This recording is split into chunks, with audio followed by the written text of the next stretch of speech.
Buenos días, estimados estudiantes. Soy el profesor Osvaldo Carreño. Estamos en la asignatura de segundo año, Ciencias Naturales. En esta oportunidad vamos a comenzar a estudiar el contenido número 1 del impulso nervioso. Esto va a incluir la excitación nerviosa, la neurona, la sinapsis, esa transmisión del impulso nervioso como tal dentro del nervio, clasificación de los nervios según su función, la conducta, el aprendizaje, el cuidado del sistema nervioso, tipos de neuronas, neurotransmisores, clasificación de esos neurotransmisores y los mecanismos de neurotransmisión. Vamos a aclarar entonces, lo primero que tenemos que saber para poder hablar de la transmisión del impulso nervioso es saber cómo está constituido el sistema nervioso. El sistema nervioso está constituido básicamente por neuronas, de diferentes tamaños, de diferentes estructuras, de diferentes funciones, pero básicamente todas las neuronas las podemos resumir en cuanto a estructura de la siguiente manera. Vamos a tener un soma, vamos a tener un axón y vamos a tener unos nódulos sinápticos. Dentro del soma, entonces nos vamos a encontrar con que él tiene el núcleo, tiene sustancia de Niels, tiene mitocondrias. Esto, la mitocondria va a ser importante porque va a ser la responsable de darle poder, de dar energía a esa mitocondria para que pueda trabajar. Igualmente nos vamos a encontrar con otras estructuras muy importantes que son las dendritas, que son las responsables de la comunicación entre una neurona y otra, ya sea por la vía eléctrica o por la vía química. Si hablamos por la vía química, estamos hablando de neurotransmisores. Dentro de ese axón, entonces nos vamos a encontrar con varias estructuras, siendo esa de ellas la más importante, las vainas de mielina, lo cual no deja por fuera al nódulo de Ranvier, que también es importante al hacerlas de Schwann. ¿Por qué decimos que las vainas de mielina son importantes? Porque ellas son las encargadas de aislar la neurona, de aislar el axón, para que se pueda dar el correcto funcionamiento del impulso nervioso. En clase aclararemos las funciones de las vainas de mielina. Entonces, los otros importantes son los nódulos sinápticos, básicamente eso vienen a ser otras dendritas, pero en este caso que ellas van a encargar no de recibir información, sino de mandarla fuera de la neurona.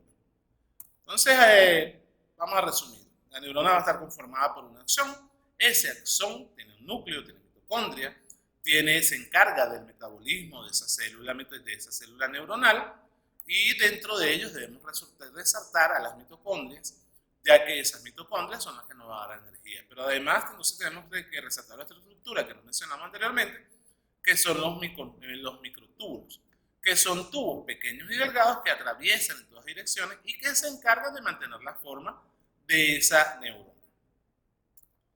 Luego tendríamos las dendritas, son extensiones del soma que se proyectan hacia otras neuronas y sirven de punto de enlace entre estas. Recuerden que aquí, hay que informarles que aquí ese enlace no es un enlace físico, es un enlace aparente o químico o eléctrico que se va a dar entre una neurona y otra. En el axón, entonces vamos a tener el soma que va a partir de él y que le va a dar la extensión que pueda tener la neurona. Los axones pueden ser tan cortos como 1 milímetro o 1 micrómetro, hasta tan largos como la altura que usted mida. Si parten desde el cerebro hasta el dedo gordo del pie, por ejemplo. Tendríamos que hablar de las vainas de mielina, de nuevo, porque es una de las más importantes, son las que van a proteger ese axón de las influencias externas, vamos a ponerlo de esa manera, y que por lo tanto el impulso nervioso se pueda transmitir de mejor manera. De allí que a mayor grosor de esa vaina de mielina durante los procesos de desarrollo temprano, es decir, cuando usted apenas es un feto, van a permitir que usted tenga más o menor inteligencia. De ahí viene un chiste que a mí me gusta mencionar, es que cuando su mamá le diga bruto, dígale que es culpa de ella, porque ella es la que no se alimentó bien durante el embarazo y por lo tanto su inteligencia depende de que ella se haya alimentado bien. Pero más allá de eso, la vaina de mielina nos van a permitir entonces tener esa capacidad de aumentar la velocidad del impulso nervioso. Dicho eso, entonces tenemos que aclarar dos cositas. Una, ¿cuáles son los tipos de neuronas? Vamos a tener neuronas unipolar, neurona bipolar y neurona multipolar. La unipolar, de acuerdo al número de ramificaciones, de su soma parte una ramificación que tiene función conductora en dos sentidos. Las pseudo-unipolares tienen una única ramificación que se origina en el axón y luego se divide en dos direcciones de conducción bien definidas. Las bipolares, como su nombre lo dice, del soma parten dos tipos de ramificaciones, un axón y una dendrita, como la que estábamos estudiando anteriormente. Y luego tendríamos las multipolares, desde la que es su soma parte un axón y muchas dendritas. Las neuronas, entonces, ya para repasar algunas de las estructuras importantes que tenemos que conocer qué es el soma, qué son las dendritas, qué son las vainas mielinas, su importancia, el nódulo de Ranvier, de qué sirve, para qué funciona, el axón y las terminales sinápticas, que como bien lo dijimos hace rato, pues ya las terminales sinápticas funcionan como también dendritas, pero estas terminales sinápticas lo que van a hacer es transmitir la información de una neurona a otra. Por su estructura, entonces, tenemos de nuevo la multipolar, para que se vea más evidente, la bipolar y la unipolar. Por su función, entonces vamos a tener una neurona sensitiva o aferente y una subneurona motora o eferente. ¿A qué se refiere eso? Cuando lleva el impulso nervioso a los receptores, estamos hablando de una neurona aferente o sensitiva. Va a llevar el sistema nervioso central. Y si es eferente, lleva el impulso nervioso del sistema nervioso central a los efectores. En pocas palabras, una va desde el resto del cuerpo al cerebro y la otra va desde el cerebro a los músculos para que usted pueda emitir una respuesta. Porque al final de cuentas, el impulso nervioso lo que se encarga es de que usted emita una respuesta, se interrelacione con el medio ambiente. ¿Y dónde se centra todo eso? En el sistema nervioso. Entonces, vemos la estructura, es importante que la dibujen. Tenemos una neurona aferente, una neurona bipolar, una eferente. Tenemos neuronas intercalar, tenemos células de Purkinje del cerebro y tenemos células piramidales que van en la corteza. Todo esto lo vamos a encontrar en el cerebro. La neuroglía, que se va a encontrar en las neuronas, básicamente tiene una estructura específica y le dan funciones importantes a la neurona. Tenemos dentro de esa neuroglía, vamos a tener astrocitos que le van a dar sostén a la neurona, espendimocitos que se encargan del revestimiento de las neuronas, de las estructuras nerviosas, la microglía que se encarga de protección y los oligodendritos que se van a encargar del sostén de esa neurona, de mantener esa forma. Para transmitir la información, entonces tendríamos que hablar, así, accediéndonos un poquito más al centro, más allá de la estructura, a que las neuronas van a transmitir los impulsos nerviosos mediante un potencial de acción. Ese potencial de acción básicamente se entiende como una corriente eléctrica de bajo flujo que viaja a través de la membrana de la neurona. Que esa membrana, mientras más vaina de mielina tenga, mejor, porque ese potencial eléctrico no pierde su función. Imagínense un cable eléctrico al cual le quitamos los aislantes, es decir, las sustancias plásticas.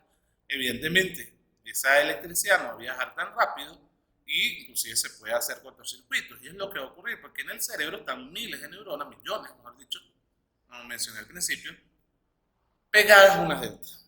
Imagínense que te ponemos un poco de cable, le ponemos corriente, pero pelamos varios y eso cortocircuito por todos lados. Entonces, el cerebro se quema, pues. Nuestro potencial de acción tenemos allí por un diferencial eléctrico, donde van a haber zonas que se van a polarizar y otras que se van a despolarizar. Ahí vemos la representación del sodio. Tenemos que aclarar allí que me falta una cosita allí importante, que es el sodio-potasio, porque básicamente la neurona va a trabajar entonces bajo ese diferencial. Cuando trabaja por diferencial eléctrico, lo que hace es trabajar con un diferencial eléctrico de partículas de sodio que entran al axón y que por lo tanto van a hacer un cambio eléctrico con moléculas de potasio. Después viene a ser la bomba de sodio-potasio que veremos en tercer año a profundidad. De ahí entonces tendríamos que hablar a partir de ya de la neurona cómo se envía la información afuera. La información afuera la vamos a enviar a través de la sinapsis. Fíjense que aquí representamos una unión no física entre una neurona, ya que ese axón va a prolongarse a través de la dendrita y por lo tanto va a ser necesario el uso de neurotransmisores. Esos neurotransmisores van a ser sustancias químicas que son capaces de enviar información. ¿Cómo entonces vendría a ser el proceso? ¿Cuáles son los pasos? Primero, iniciar un potencial de acción porque se recibe un impulso nervioso.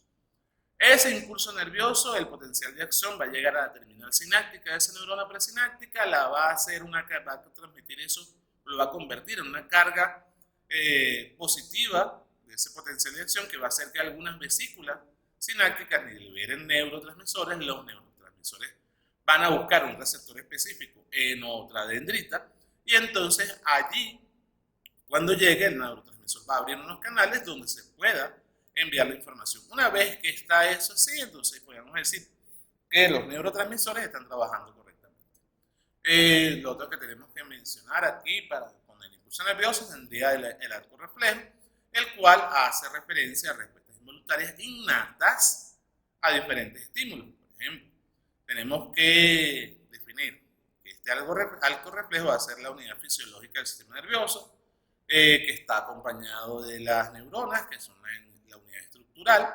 De allí tendríamos que hablar de receptores, de neuronas aferentes, de neuronas de conexión, de neuronas eferentes y de efectores. Todas estas las aclararemos mejor durante la clase presencial, pero es importante que ustedes la vayan leyendo y la vayan investigando.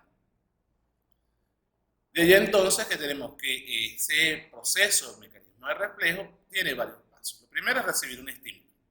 Ese estímulo debe enviarse a través del sistema nervioso, de la neurona sensorial, hacia la médula espinal. Esa médula espinal debe procesar esa información, la señal se debe transmitir a una interneurona. Esa interneurona debe comunicarse directamente con el cerebro para ir a una neurona eferente, y esa neurona eferente llegar al músculo y poder hacer un movimiento. Ese movimiento que va a hacer entonces va a ser la respuesta a ese estímulo, por eso lo llamamos arco reflejo. Lo otro importante que venimos mencionando son los neurotransmisores, sustancias químicas encargadas de la transmisión del impulso nervioso. Y aquí vemos un cuadro donde se explican cada uno de los, bueno, cada uno no porque aquí falta. Un cuadro resumen a nivel de segundo año donde usted va a poder ver los diferentes neurotransmisores que existen. Dentro de algunos de los que a ustedes les pueden sonar conocidos tenemos la acetilcolina, la dopamina. La dopamina está muy relacionada con la relajación, la adrenalina, que sabemos que nos prepara para situaciones de riesgo,